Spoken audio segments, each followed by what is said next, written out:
આ સાંભળવા માટે છે. આ તમે છેલ્લે સુધી સાંભળજો અને કંઈક જાણવા મળે તો જરૂરથી કોમેન્ટ કરજો. એક સમય એવો હતો કે આ દુકાન આગળ લાઈન લાગતી હતી, પણ આજે એ જ દુકાન પર તારું લટકાઈ રહ્યું છે. સવાલ એ છે કે એવું તો શું થયું કે સફળતાથી સીધી બરબાદી? સાચાઈનો ધંધો. અમદાવાદમાં એક નાના વિસ્તારમાં રમેશભાઈ નામનો એક વેપારી રહેતો હતો. તેની એક નાની એવી દુકાન હતી, રમેશભાઈ પ્રોવિઝન સ્ટોર. શરૂઆતમાં રમેશભાઈ ખૂબ જ ઈમાનદાર હતા. ગ્રાહકોને સાચું વજન આપતા, સારી ક્વોલિટીનો માલ આપતા અને હંમેશા હસીને વાતો કરતા. એટલે ધીમે ધીમે તેમની દુકાન પર ભીડ વધવા લાગી. લોકો કહેતા, રમેશભાઈ પાસે જવું એટલે વિશ્વાસ સાથે ખરીદી કરવી. થોડા વર્ષોમાં તેમનો ધંધો ખૂબ જ ચાલવા લાગ્યો. તેમના ઘરે ખુશાલી આવી ગઈ.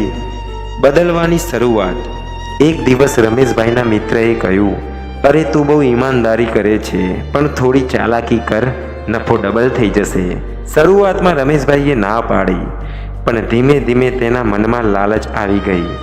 તેને વિચાર્યું, થોડું મિશ્રણ કરીશ તો શું થશે, કોઈને ખબર પણ નહીં પડે.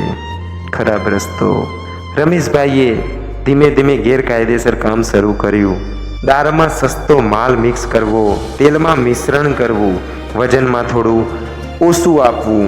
શરૂઆતમાં બધું ચાલ્યું, નફો ખરેખર વધ્યો, પણ એ જ વસ્તુ ઘટી રહી હતી, વિશ્વાસ. પરિણામ શું આવ્યું?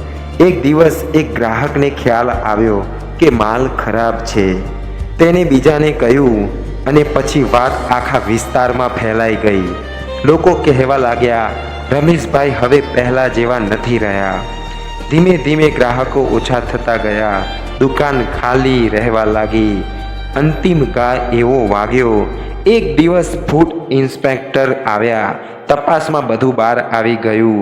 દંડ થયો અને દુકાન સીલ થઈ ગઈ. રમેશભાઈ રસ્તા પર આવી ગયા. રમેશભાઈ રાત્રે એટલા બેઠા હતા.